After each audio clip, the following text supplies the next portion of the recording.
In today's video, we're going to be going over the easiest mounts to obtain in the Battle for Azeroth expansion. With the recent addition of Jani and the subsequent revival of Battle for Azeroth content, this is a solid list to get started on your collection journey throughout Zandalar and the Isles of Kul Tiras. And coming in at number 10 is the Pathfinder reward, Wonderwing 2.0. Ignoring everything that might have happened to Wonderwing 1.0, this clearly superior mechanical parrot mount is a reward for Battle for Azeroth's Pathfinder achievement. It's broken up into two parts, Battle for Azeroth Pathfinder Part 1 and Battle for Azeroth Pathfinder Part 2. For both respective halves of the Pathfinder achievement, there is a reputation requirement. This being revered, not exalted, with the 5 main factions introduced in 8.0, Proudmoore Admiralty, Storm's Wake, and Order of Embers for Alliance. Zandalar Empire, Talanji's Expedition, and Voldunai for Horde. The last two factions are the Champions of Azeroth and Tortolid Seekers, followed up by the 8.2 reputation editions, Rustbolt Resistance, and, depending on faction, the Unshackled or the Waveblade and Quua. The next step is completing the zone quests respective of each faction, Zandalar Forever for Horde, and Lore Master of Kul Tiras for Alliance. It's recommended to start with Zandalar Forever first due to reasons mentioned in the next entry on this list. The last hurdle on this achievement list is the requirement of 1,000 different world quests completed. What this means is you'll need to complete 1,000 unique world quests across Kul Tiras and Zandalar, not just 1,000 total world quests. With the achievement being account-wide/warbound, it's much easier to complete with both Horde and Alliance characters.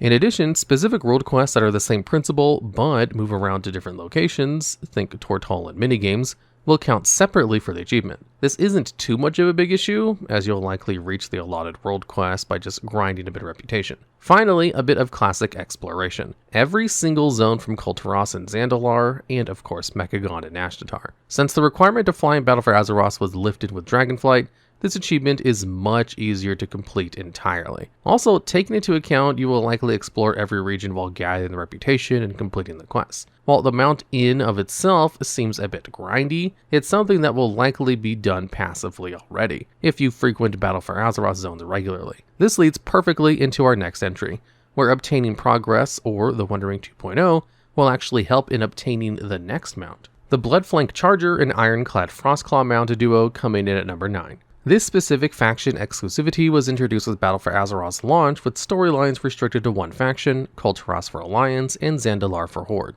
meaning both factions had completely different level 8 storylines, war campaigns, and overarching stories. Because of the separation, 2 characters minimum are required for the questing and completion of the achievement, 2 sides to every tale, consisting of 2 faction-specific sub-achievements, A Nation United and Zandalar Forever. These achievements are completed by doing each faction's main storyline campaign and select storylines leading into the war campaign, Tides of Vengeance, respective for each faction. Thankfully, with later patches, this was made much easier. Completing Zandalar Forever will unlock the Alliance Lore Master achievement version, allowing for a direct skip of sorts to complete the progression faster. What this means is if you're starting from scratch, it's suggested to begin with Horde first before working towards Alliance progress, unless you just simply wish to experience the storylines. Once you finish Zandalar Forever, swapping over to an Alliance character will have access to the Pride of Kul Tiras and A Nation United without requiring quests in Stormsong Valley, Terragard Sound, and Drustvar. The primary reason Zandalar Forever is prioritized is because it requires a specific zone completion achievement,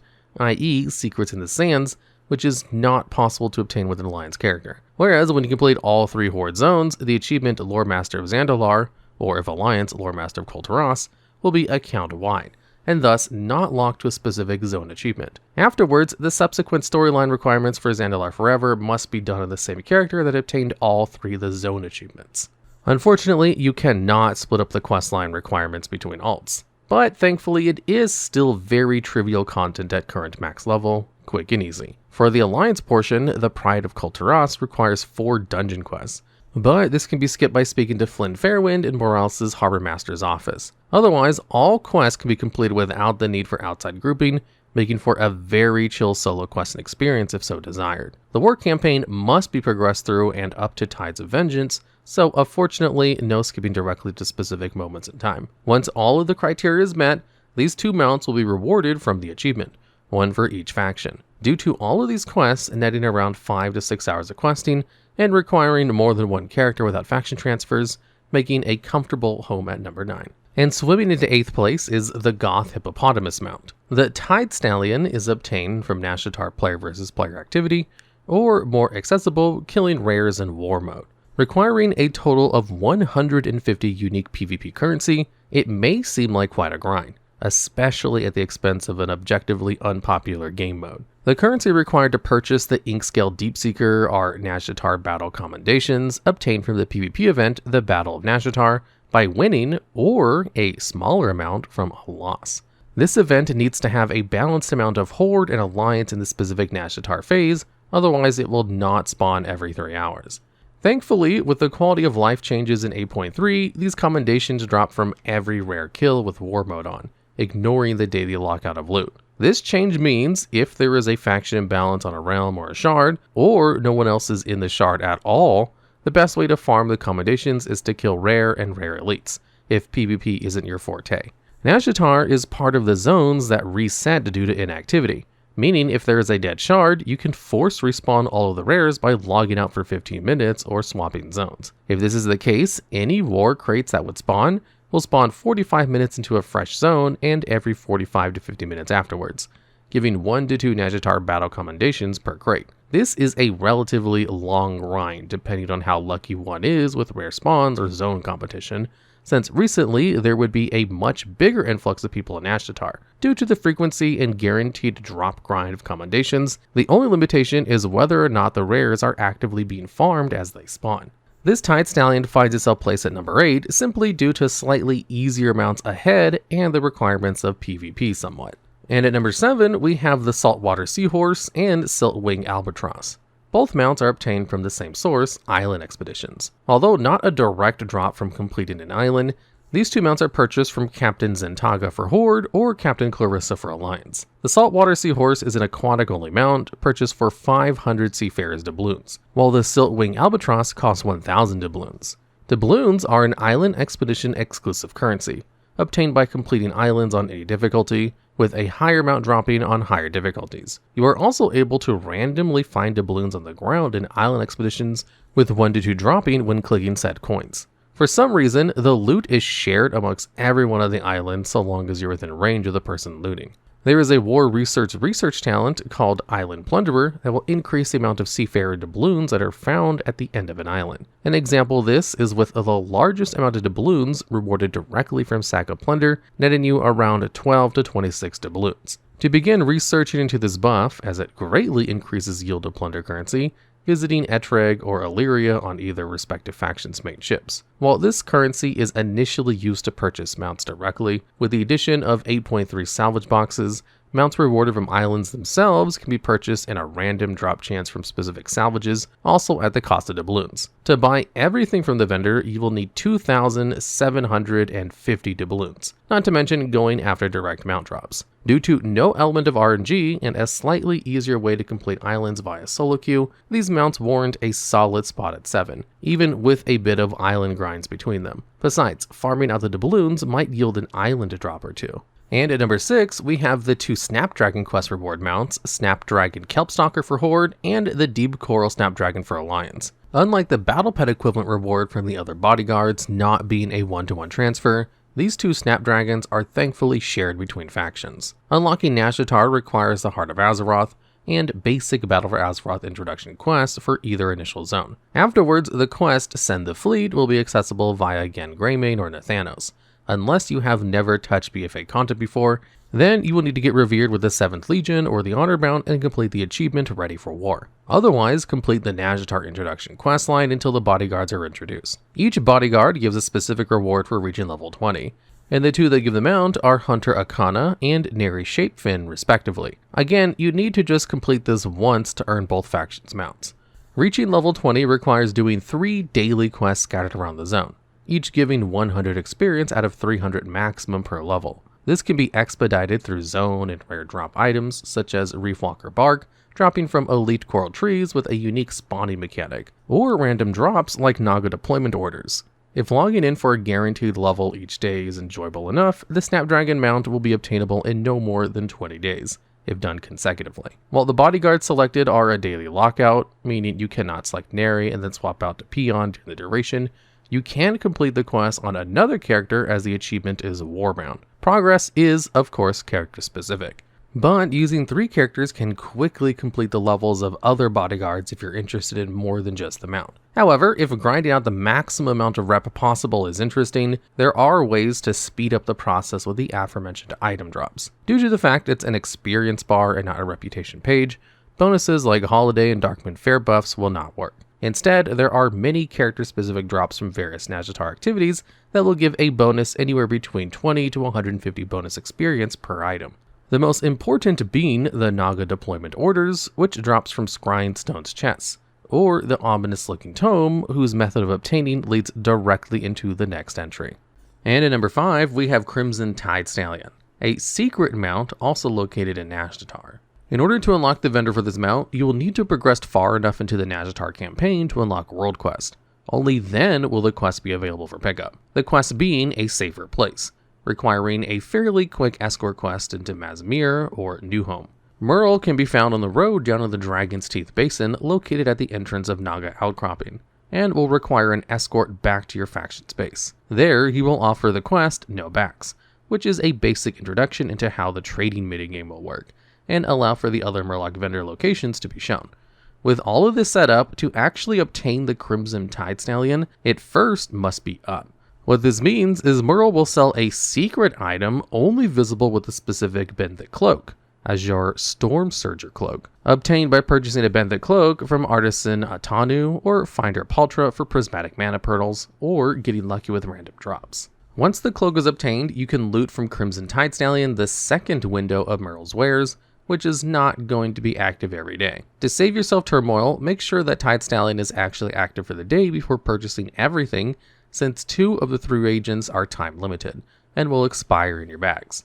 The only exception to this is Hungry Herald's Tentacle Taco, which is not obtained through Murloc trading, but rather a special event to save Murloco. This Murloc is located in a special cave near the middle of the zone, the Royal Approach, called Murloco's Hideaway. He has a very long timer, estimated to be 2 to 3 hours long, but does spawn on zone resets, meaning if your shard has been inactive, you can force him to spawn by leaving the zone completely empty for 15 minutes. Once he's up, killing a few waves of Naga and Lieutenant Warmonger Zarjes, you will exit the cave and sell his wares for 5 minutes before running off. In order to see the taco, you must have the cloak equipped. With the taco obtained, flying back to Merle, you can begin the slightly tedious trading puzzle to work up towards Ctimson Tidestallion. To begin, purchase 714 slimy Naga eyeballs from Murgle. Trade those into 238 curious Murloc horns. Those Murloc horns will then be used to purchase 28 ghost food and 14 healthy Murloc lunches at the cost of 168 and 70 horns respectively. At Flurgle, purchase 288 unidentified masses, trading into 48 dirty Murloc socks. Clean all 48 of those nasty socks in any body of water, and use the clean Murloc socks to buy 16 sea giant food dust. Lastly, with Hurgrul, buy 128 sweet sea vegetables, and turn them into just regular butter with Flurgle. Using the 32 regular butter, purchase 16 smelly piles of goop. With all of the reagents gathered, purchase 2 pulsating bloodstones from Murgle with your food dust and lunches, and 4 cultist pinky fingers with ghost food and smelly goop. At last, you can finally purchase the Tidestallion Hippocampus mount. Again, a tedious effort, but relatively easy regardless. Most especially on waiting for the Ctimson Tidestallion to actually spawn on the vendor. With that, the Tidestallion makes it to the halfway point, both for style and a very easy unquote acquisition. And at number 4 are the 6 allied race mounts introduced in Battle for Azeroth. This does not include the 2 races added at the end of Legion. These races are the Dark Iron Dwarves, Kul Tiras, and Mechagnomes for Alliance, and Mag'har Orcs, Zandalar Trolls, and Volpera for Horde. Mount names being Dark Iron Core Hound, Kul Tiran Targer, and Mechagon Mechanostrider for Alliance, Mag'har Direwolf, Zandalar Direwhore, and Caravan Hyena for Horde. Before we get into how to unlock each race and complete the storyline to obtain said mounts, a bit of backstory on why it is much easier now than during BfA. Each allied race required an exalted reputation with a corresponding race. Example being Zandalari Trolls required the character unlocking the race to be exalted and complete all of the Zandalar Zone quest achievements and prerequisites. Meaning, to start from scratch and to unlock a Zandalari, you needed to complete Zandalar Forever, Ready for War, Tides of Vengeance, and be exalted with the Zandalari Empire, on top of completing a small storyline involving Talanji being crowned queen. With 10.1.5, the reputation and quest achievement restrictions were lifted, allowing for anyone who did not play Battle for Azeroth at all to unlock the questlines and allied races in the embassy. As long as the character you unlock the race on is of the faction, the quest will be available and the races will be accessible from Stormwind and Orgrimmar. Alongside the Ironclad Frostwolf and Bloodflank Charger, you will need both a Horde and Alliance character if you wish to unlock all 6 allied races. Otherwise, the quality of life changes from needing all of the prerequisites to just simply have a Horde/Alliance character at level 40 minimum makes this a well-deserved 4th spot on this list. Coming in at number 3 is the Mechanical Feline, created by Pascal's King Tinkering mini profession. In order to speak with Pascal King, or see the other NPCs on Mechagon, you must first unlock the island by doing Nashatar's Unlock questline, leading into a breadcrumb questline from your faction's base in Nashatar, or by quests located in Zandalar or Borealis. Note that the Nashatar Mechagon Unlock questlines are not account-wide, and you must complete them on every character you wish to have go to either locations. If you're Alliance, you can fly over to Mechagon, but there will be no NPC to progress this mount with. Once you travel to Mechagon via the questline, there will be a few introductory quests regarding the various visitors on the island, one of those being Pascal King. Once he's been rescued and brought back to Rustbolt, he will offer to craft various little trinkets. The catch is that you must apparently provide him with blueprints for these trinkets. The blueprint of interest is sold directly from Cork Stuttgart and Bondo's Yard just outside of Rustbolt for 500 gold. Regardless of reputation, the price will not change. Bring this blueprint directly to Pascal King and he will craft it so long as you have the proper reagents for it.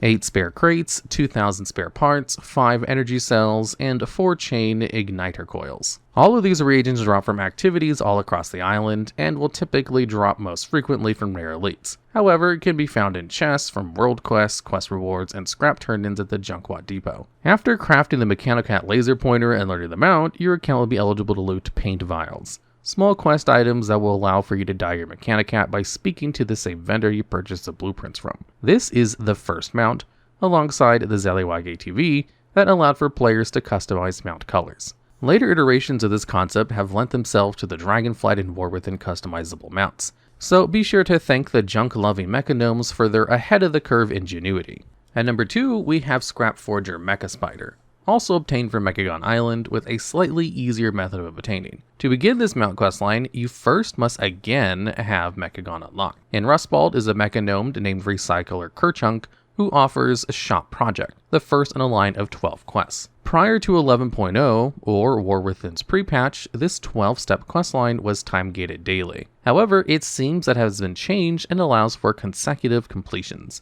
meaning this mount can be unlocked on day 1. Very good news for forgetful people, and a nice quality of life change due to needing various hard-to-get items from Mechagon, namely a whopping 8 chain igniter coils. A good way of obtaining these in spare crates is through the recycling program in Junkwat Depot. Killing all these elites and normal mobs around the 4 Recyclers DX82 turn-ins have a chance to drop these scrap variants needed to create a bundle of recyclable parts to turn into said Recyclers. This is an infinite grind that will give spare parts, empty cells, and energy cells, and most importantly, chain igniter coils rarely. Both the X955 Mechanocat and Scrapforged Mechaspider benefit greatly from farming, and even freshly at level 80, the elites are wet paper. You might have to contend with other players if on a higher populated realm or on a populated shard, but otherwise this is very easy, simple, and a quick mount to quest, especially with the daily lockout removed, earning its spot at number 2. And at number 1, we have the Harbor Gryphon and the Scarlet Pterrodax. Ironically, these mounts were added in Dragonflight, with the removal of riding skill trainers, and instead automatically learned flying upon reaching a specific level. The minimum level requirement to obtain both the Harbor Gryphon and the Scarlet Pterrodax is level 30. As long as the character that is entering Borealis or Zandalar is level 30, the quest will be available for pickup and immediate completion, rewarding both mounts. The only requirement to see the turn-in NPC is that the character has done the very basic introduction quests. If it doesn't pop up, relogging will solve that issue.